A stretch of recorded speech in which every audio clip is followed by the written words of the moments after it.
이 속죄제에는 두 가지 기능이 있는데요. 하나는 죄를 지었을 때에 그 죄를 사함받는 기능이 있고요. 두 번째는 부정한 것에 접촉했을 때에 정결함을 회복하는 그런 기능이 있습니다. 그래서 11장에서 15장에 넘어가시면은 속죄제가 여러 번 언급이 되는데 산모가 아이를 낳고 산열이 그친 다음에는 반드시 뭘 드려야 됩니까? 속죄제를 드려야 돼요. 그 속죄제를 다른 말로 정결제라고도 합니다. 나병 환자가 나았습니다. 그럼 뭘 드려야 됩니까? 속죄제를 드려야 돼요. 왜냐하면 정결을 확인하고 그것을 인정받는 의미에서. 속죄제는 크게 두 가지 기능이 있다고. 첫째는 뭐라고 그랬습니까? 죄를 용서함 받고, 두 번째는 정결, 부정하면서 정결로 회복되는 그런 과정에서 드리는 제사가 속죄제입니다. 5장 후반부에 넘어가면은 속건제라는 게 있어요. 속건제와 속죄제는 또 차이가 있습니다. 어떤 차이냐면은 속죄제는 모르고 계명을 어겼을 때 또는 무의식 중에 어겼을 때, 성경에 나오는 것은 부지 중에 이렇게 표현하는데 많은 학자들은 아마도 무의식 중에 한 것도, 몰라서 한 것도 있지만 알지만 자기도 모르는 사이 한 거 있잖아요. 그랬을 때에도 아마 이 속죄제를 드렸을 것이다. 그리고 알고 했거나 상대방의 재산에 손상을 입혔을 때에는 속건제를 드렸을 것이다. 이렇게 보고요. 그것도 저것도 못 드린 사람들을 대신해서 대속죄제를 드렸다라는 것이죠. 대속죄일에. 원래는 대속죄일이라는 표현은 없다 그랬지만은 속죄일에 드리는 안식일 중에 안식일에 드리는 한 번 드리는 대제사장이 유일하게 드리는 제사였죠. 의무제. 그게 바로 대속제제인데 그때 제사를 드림으로 그 사람들의 죄가 한 번 청소되는 효과가 있었다는 것이죠. 그걸 다 안 믿은 사람들은요. 그것도 안 믿고 제사도 안 드리고 나는 이거랑 상관없다는 사람들은 자기가 지은 죄에 대한 벌을 받아야 했습니다. 그래서 하나님이 처단하시거나 백성들로 하여금 처단하시게 하거나 그렇게 해서 민족 가운데서 제하는 그런 징벌을 받게 하셨습니다. 그 성경 말씀에 형벌받을 자의 벌은 결단코 면제하지 않으신다고 그랬어요. 자손 3, 4대까지 반드시 보응하신다. 출애굽기 3, 4장의 7절에 나오는 말씀이죠. 그냥은 넘어가지 않으신다는 거예요. 죄가 있으면 뭐 하라는 것입니까? 속죄제를 드리든지 속건제를 드리든지 아니면은 대속죄일 제사에 믿음으로 참여하든지 그래야 그게 지나가지. 그냥은 면제가 안 되기 때문에 이것저것 다 안 한 사람들은 그 죄책을 가지고 죄값을 어떻게 해야 됩니까? 본인이 치러야 된다. 27절에 보시면 여호와의 계명 중 하나라도 부지 중에 범하여 허물이 있을 때 속죄제를 드리도록 되어 있는데 정확하게 번역을 하면 이렇게 할 수 있습니다. 여호와께서 금지하신 계명 중 하나라도 부지 중에 범하여 허물이 있을 때. 계명은 계명인데 무슨 계명입니까? 금지한 계명. 약 613가지의 계명이 성경에 하라 하지 마라로 되어 있는데 그중에서 하지 마라라고 한 것을 했을 때 광범위하게는 하라 하지 마라가 다 포함이 될 수도 있겠죠. 어쨌든 계명을 어겼을 때 부지 중에 나중에 누가 생각나게 하거든 반드시 속죄제를 드려서 면제를 받으라는 것입니다. 그래서 이 속죄제는 피로 죄를 씻다 혹은 세척한다는 의미에서 아까 말씀드린 대로 다른 말로 뭐라고 그럽니까? 정결제라고 학자들이 쓰기도 합니다. 속죄제, 정결제는 같은 의미입니다. 죄는 하나님의 뜻과 계명에 대한 공격이라고 봅니다. 계명을 훼손한 거예요. 계명을 막 찢은 겁니다. 그렇게 되면은 하나님과 어떻게 됩니까? 멀어지게 되는 거예요. 하나님의 계명을 공격하면은 하나님과 우리 사이에 오염이 생기게 되고 균열이 생기게 돼요. 그래서 하나님과 우리 사이가 점점 어떻게 되는 겁니까? 멀어지는 것이다.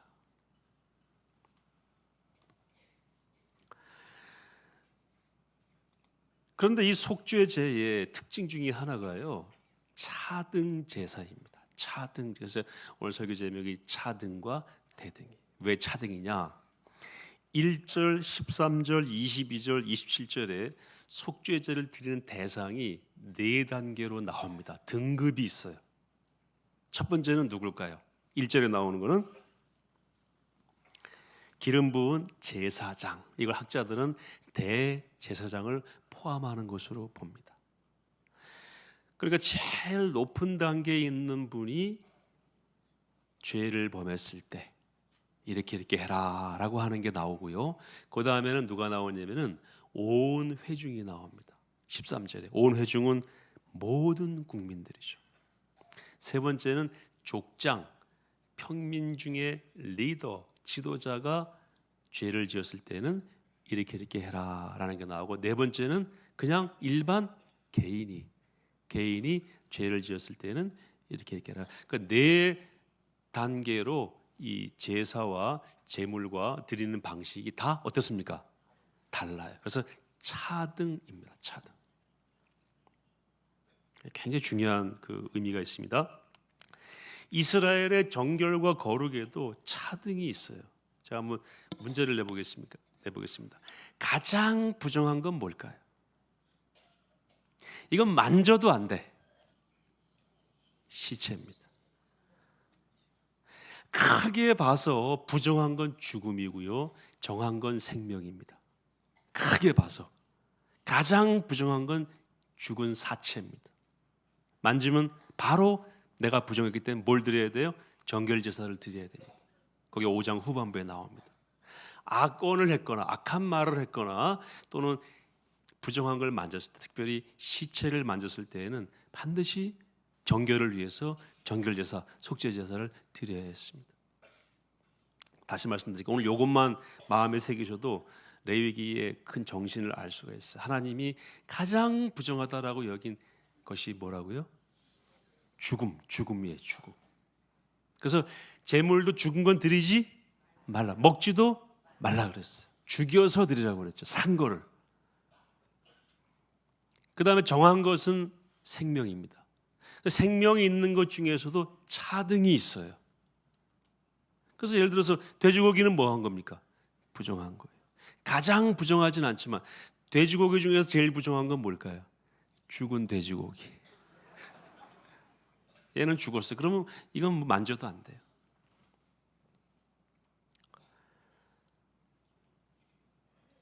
살아있는 것들도 정함과 부정에 뭐가 있다는 것입니까? 차등이 있다는 겁니다. 그래서 제가 한번 이 순서를 만들어 봤는데요.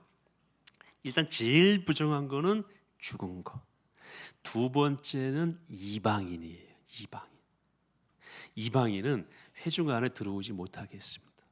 다만 할례 받으면은 받아줬어요. 예외적으로.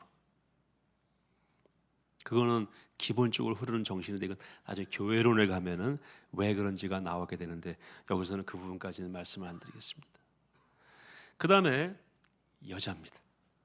죄송합니다. 이게 제 얘기 아닙니다. 여자가 성막 안에 들어올 수 없어요. 예. 모른다고 그랬잖아요. 왜 그런지 제가 모른다. 뭐 말하는 거는 하와가 범죄했기 때문에 이런 말도 있고 여러 가지 있는데, 근데 암수할 때 암컷은 수컷보다 부정하고 열등한 걸로 나옵니다. 예. 저 짐승들도, 사람도 여자가 남자보다는 부정하다. 그 성막 안에 못 들어와요. 그 다음에 남자입니다. 그러니까 죽은 것, 이방인, 이스라엘 중에서 여자, 그 다음에 남자. 그 중에서 또 윗단계가 레위인입니다. 그 윗단계가 제사장. 가장 위가 대제사장. 너무너무 잘하셨어요. 이거 아시면 굉장히 많은 걸 이해하실 수가 있습니다. 이게요, 보통 중요한 게 아닙니다. 뭐냐면은 하나님이 책임을 물으실 때에도 같이 물으셨어요. 대제사장이 잘못한 거는 엄청 책임을 물으십니다. 뭐와 같이?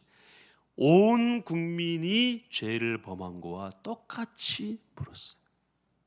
대제사장 한 명하고 온 백성하고 1대 1. 그래서 대등해요. 대등.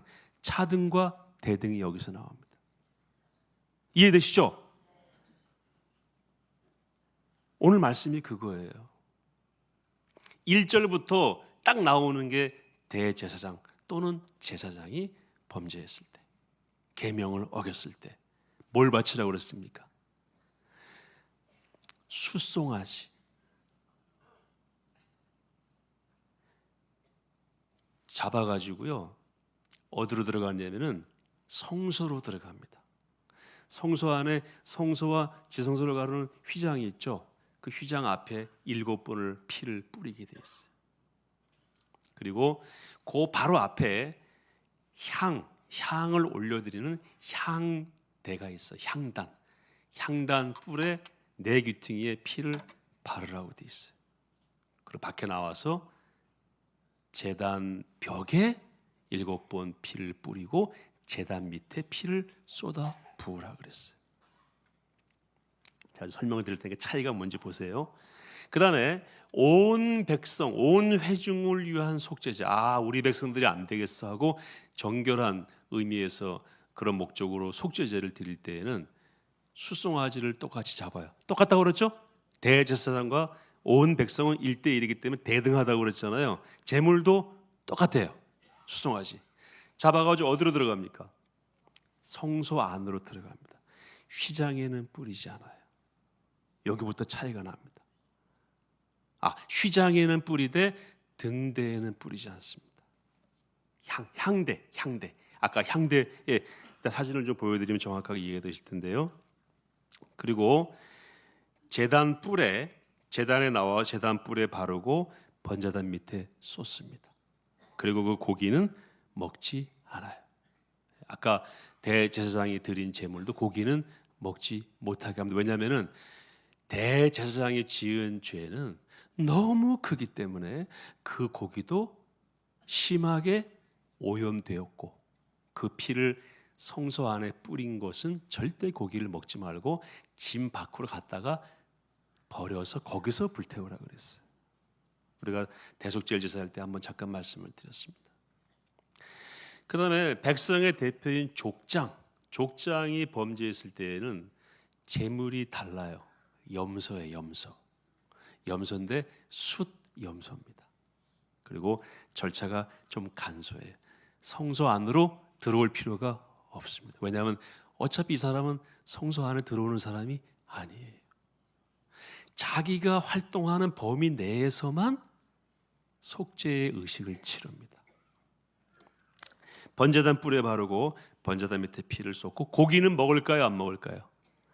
오염도가 낮기 때문에 먹을 수가 있어요. 개인이 속죄제를 드릴 때에는요, 암염소나 암양도 가능합니다.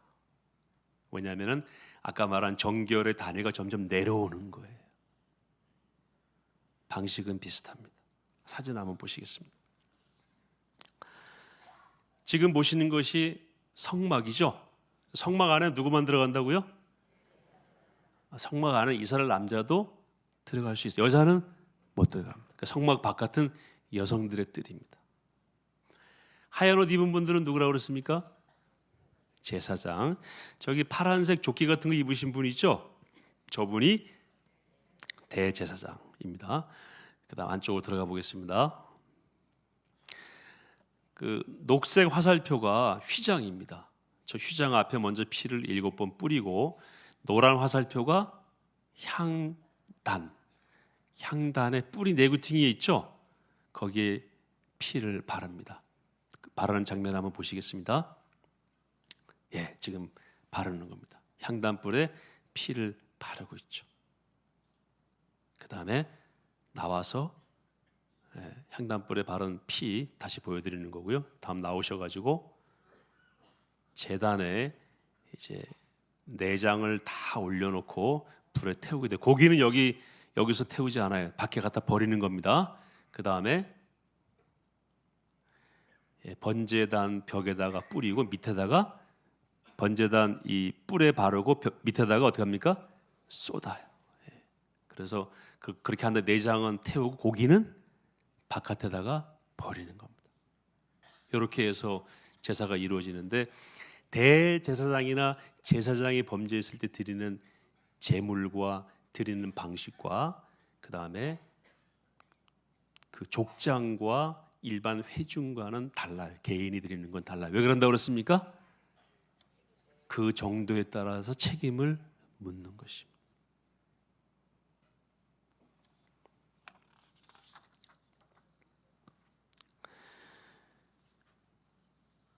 대제사장이 죄를 짓게 되면은 그건 온 백성이 그 죄에 대한 짐을 지게 되는 거라고 3절에서 말씀하고 있어요. 만일 기름 부음 받은 제사장이 범죄하여 뭐가 되었어요? 백성의 허물이 되었으면. 그리고 온 백성이 죄를 지어도 대제사장 한 명이 죄를 지은 것과 똑같이 그렇게 동일하게 취급을 하고 제사장이 죄를 범한 것과 동일하게 취급을 한다라고 성경은 말씀하고 있습니다. 신약 시대 와가지고요, 대제사장이 큰 죄를 지은 적이 있습니다. 성경에 명확하게 표현은 안 됐지만 우리가 능히 짐작할 수 있어요. 예수님 당시에 제사장이 누구였죠? 가야바하고 안나스였어요. 가야바는 안나스의 사위입니다. 있을 수가 없습니다. 왜냐하면 대제사장이 2명이었어요. 2명은 존재할 수가 없습니다. 지금 검은 거래가 있었다는 거고 이미 대제사장직 자체가 훼손됐다는 걸 의미합니다. 이렇게 되면은 어떤 제사를 드려야 될까요? 속죄제를 드려야죠. 이 정도가 되면은 속죄제 제물은 어떠해야 될까요? 성경에 나와 있는 건 뭐라고 그랬습니까? 수송아지. 그래서 예수님이 속죄 제물이 되셨습니다. 최고의 속죄 제물. 그리고 십자가에서 죽으시고 몸은 어디로 가셨습니까? 영문 밖으로 버려져서 골고다 언덕으로 올라가신 것입니다. 이 성경에 나오는 차등의 의미예요. 여호수아가 기브온하고 여호수아 9장에서 화친을 하게 되죠. 그 피해를 누가 봅니까? 온 백성이 보게 됩니다. 다윗이 인구 조사를 했습니다. 자기도 모르게 하고 싶었어요. 누가 피해를 받습니까? 온 백성이 피해를 받습니다. 7개월 기근을 견딜래, 3개월 도망 다닐래, 3일 전염병으로 끝낼래. 뭘 택하죠? 3일 전염병으로 몇 명이 죽었습니까? 7만 명이 죽습니다. 그 다윗이 이렇게 말을 해요. 나는 범죄하였고 악을 행하였지만 이 양무리는 무엇을 행하였나이까? 나와 내 아버지의 집을 치소서라고 다윗이 주저앉으면서 통곡하면서 기도합니다. 지도자, 대표, 존귀 여김 받은 자리에 있는 사람이 그만큼 어떻다는 것입니까? 책임이 무겁다는 거예요. 그 한 사람의 죄는 온 백성이 지은 것과 같다는 거예요. 그러고 나서 다윗이 번제와 화목제를 드리고 이 화가 끝쳤다고 성경은 기록하고 있습니다. 다윗이 범한 죄도 하나님이 그냥 넘어가시지는 않았어요. 제가 차에 기름을 넣다가 이 기름이 차 기름 넣는 그 구멍 옆으로 튈 때가 있잖아요. 그럼 어떻게 하면 될까요? 닦으면 되죠, 이렇게. 근데 잘못된 기름이 그 안으로 들어가면 어떻게 할까요? 제가 한번 경험했습니다. 디젤 차였는데요. 기름을 한참 넣고 있는데 주유 사장님이 저한테 오시더니 얼굴이 하얘졌어요. 혹시 이거 디젤 차입니까? 그렇다고 휘발유가 들어갔다는 거. 그 제 엔진을 켜놓고 있었어요. 엔진으로 막 기름이 들어가는 거죠 지금. 막 들어가기 시작했겠죠. 빨리 끌어가지고 껐어요. 차 움직이지도 않고요. 그 기름 넣는 그 자리에 세워놓고 한 2시간 동안 기름을 빼냈습니다. 뒷좌석을 다 드러내고 그 안에 뭐 이렇게 여는 그 마개가 있더라고요. 그 여니까 기름을 퍼낼 수 있더라고요. 그걸 다 퍼내고 그 다음에 다시 디젤을 넣고 경유를 넣고 시동을 켜서 작동이 되나 안 되나 확인한 다음에 그 다음에 2시간 지난 다음에 왔어요. 표면에 기름이 묻은 것을 지우는 행위 정도는 평민 한 사람이 지은 죄에 대한 속죄제입니다. 그 기름 연료 그 통으로 기름이 들어가서 그게 어디까지 갔습니까? 엔진까지 갔어요. 그럼 어디까지 손봐야 돼? 엔진까지 손봐야 돼. 그게 대제사장이 지은 죄에 대한 책임의 영역입니다. 그래서 어디까지 들어가라는 겁니까? 성소 안으로 들어가서 네가 다니는 그 끝까지 가서 피를 뿌려라. 이겁니다. 제가 이 차에 대해서 에피소드가 많은데요. 한 번은 운전을 하는데 폭탄 터지는 소리가 나더라고요. 그래서 폭탄이 어디서 터지나 봤더니 제 차에서 터진 거예요. 차가 딱 서버려서 고속도로에서.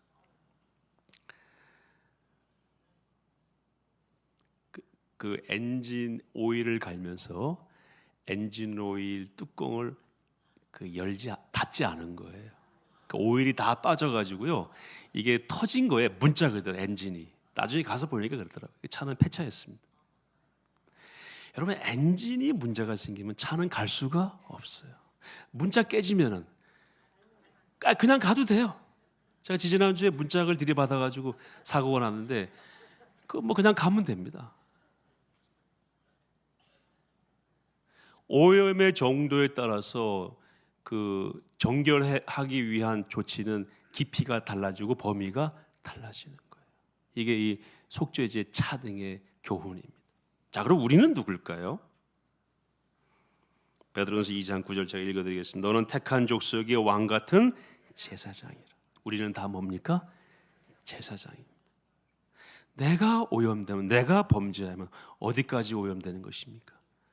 온 국민입니다. 온 회중입니다. 똑같습니다. 그리고 그 죄를 용서받기 위해서 어디까지 가야 됩니까? 성소까지 들어가야 됩니다. 보통 심각한 것이 아니라는 것입니다.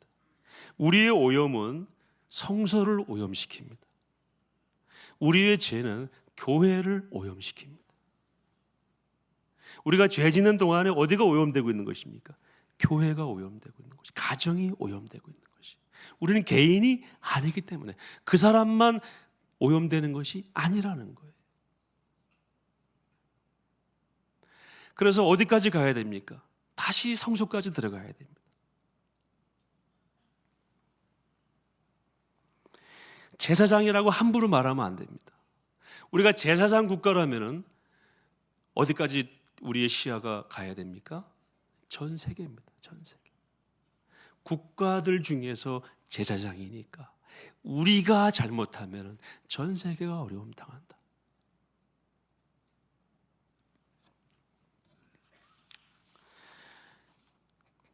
제사장인지 아닌지는요, 무슨 일이 있을 때 남 탓을 하는가 내 탓을 하는가 보면 알 수 있어요. 제사장은 누구 탓을 해야 됩니까? 내 탓. 국민이 지금 아파요. 누구 탓해야 됩니까? 내 탓해야 됩니다. 뉴스를 보실 때마다, 신문 보실 때마다 세계가 왜 이러는가 너무너무 마음이 아프다고 기도의 자료로 가시는 분은 영적인 유엔 사무총장입니다. 제사장이에요. 저 나라는 왜 저러는가, 저 지도자는 왜 저러는가, 저 국민은 왜 저러는가, 정말 그렇게만 생각하고 끝난다면 제사장이 아닙니다. 서울시에 문제가 있습니다. 이 문제를 안고 왜 이럴까, 혹시 내 책임은 아닐까, 교회 책임은 아닐까 기도하면서 안타까운 마음으로 가는 분은 영적인 서울시장입니다. 교회에 어려움이 있어요. 우리 교회는 왜 이런가, 내 책임은 아닐까, 내 죄 때문에 교회가 오염된 것은 아닐까 하고 기도의 자리로 나가시는 분은 영적인 담임 목사입니다. 그래서 문제가 있을 때 어떻게 판단하고 생각하는가를 보게 되면 그 사람의 영적인 범위를 알 수가 있어요. 나밖에 모르는 사람은 뭡니까? 그냥 평민입니다. 성경 우리에게 뭐라고 그러셨어요? 제사장이라고 말씀하고. 무슨 제사장입니까? 왕 같은 제사장. 우리 그리스도인이 그런 마음만 회복하게 된다면요, 교회가 달라지고 가정이 달라지고 공동체가 달라질 거라고 믿습니다. 우리 삶의 속죄제, 삶의 정결제를 의식하고 살아가야 되는 것입니다. 저는 전 세계에서 가장 변화될 가능성이 엄청 많은 사람 넘버원이 김정은이라고 생각합니다.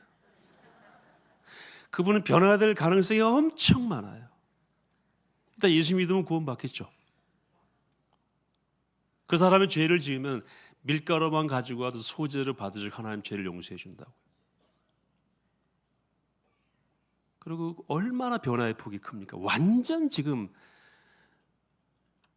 앞뒤 못 가리고 악행을 하는, 악언과 악행을 하는 사람이기 때문에 변화되면 얼마나 좋아지겠어요. 정말 가능성이 없는 사람은 누군지 아세요? 예수 믿고 교회 다니고 새벽기도 나오고 11조 하는 분인데 악행과 악언을 일삼는다. 소망이 없습니다. 제자 훈련 받고 순장까지 하고 다 했는데도 불구하고 행동이 바뀌지 않고 여전히 악행과 악언을 일삼는다. 뭐 그런 분은 없겠지만 예를 들어서 말씀드리면 만약 그런 분이 있다면 속죄제를 어떻게 드려야 되겠습니까? 어디까지 들어가야 되겠습니까? 성소 안까지 들어가야 돼요. 예를 들면 성소 앞까지 성소 안까지 들어가서 휘장 앞에서 피를 뿌리고 정말 대우각성해야 되는 겁니다. 그만큼 책임이 크다는 것입니다. 제사장이 범죄하면은 이런 심각한 평가를 받게 되기 때문에 더 깊이 죄를 씻고 더 깊이 속죄 의식을 치르도록 말씀에 규정한 것입니다. 우린 다 누굽니까? 제사장입니다. 율법을 따라 거의 모든 물건이 피로써 정결하게 되나니 피 흘림이 없은즉 죄 사함이 없는지라. 그래서 예수님께서 우리를 위해서 속죄 제물로 돌아가셨고 우리도 그분을 따라 가자고 성경은 말씀하고 있는데요. 히브리서 13장 12, 13절을 같이 한번 화면을 보시고 읽겠습니다. 시작.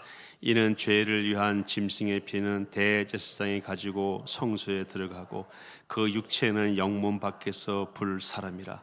그러므로 예수도 자기 피로써 백성을 거룩하게 하려고 성문 밖에서 고난을 받으셨음이라. 아멘. 그래서 그 뒤에 나오는 말씀이 우리도 영문 밖으로 나가자. 그 말은 뭡니까? 우리도 그만큼 큰 책임을 지는 삶을 살자. 그렇게 해석할 수가 있습니다. 거기까지 가는 삶, 주님 따라서 거기까지 따라가는 삶.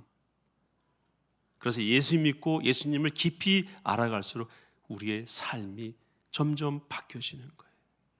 뭘 봐도 어떤 심정으로 보는 것입니까? 제사장의 심정으로 보는 거예요. 그래서 선지자의 영성과 제사장의 영성이 있는데 제사장의 영성은요 그렇게 다 품고 내 탓으로 보는 거고 선지자의 영성은 뭡니까? 다 네 탓으로 보는 거예요. 너 똑바로 해라, 똑바로 해라, 똑바로 해. 죄를 지적하고 하는 건 둘 다 필요합니다. 그러나 오늘 말씀은 어디에 초점을 맞추고 있습니까? 제사장의 영성입니다. 달라지는 거예요. 이제는 달라지는 거예요. 손주가 어디 아파도 제사장인 나 때문이 아닐까? 그럴 수 있잖아요. 성경에 보면 나오잖아요. 제사장이 죄를 지으니까 백성이 허물을 입었고 백성이 죄를 지으면 누가 대신 제사를 드려야 됩니까? 제사장이 드려야 되고 공동체를 생각하는 마음이 달라진다는 것입니다. 완전히 새로운 삶, 완전히 새로운 피조물의 시야와 입장을 가지게 되는 것입니다.